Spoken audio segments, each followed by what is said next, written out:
Ito yung epekto ng whitey pamor. Ayan. So, ang mga halaman ko ay hindi ko nadidilig. So, ayan. Mga may namula. Ayan. So, ito dry na dry na. So, mamaya lalagyan ko yun ng mga tubig. Ito pa. My goodness. Ayan, guys. So, makikita nyo naman talaga na walang kadilig-dilig. So, ngayon, nilagyan ko sila ng pandilig. Hindi, ng tubig pala. So, ayan, guys. Yan. Ito yung kwarto na hindi natutulugan. So, ito ay napakalaking kwarto para sa nag-iisang tutulog. Ayan. So, may rep ako dyan. May TV. Ayan. Hindi na lilinis. Ganyan yan. So, kung mapapansin nyo talaga na mayroon talagang mga kulay puti sa sulok-sulok, that is baking soda. So, ayan guys. Pagdidilig na ako. Aray ko.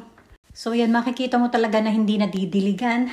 Ayan, no, humaba na pala nang hindi ko nalalaman yung bantay lang yung kabayo. So, yan, mamaya magdilig tayo, guys.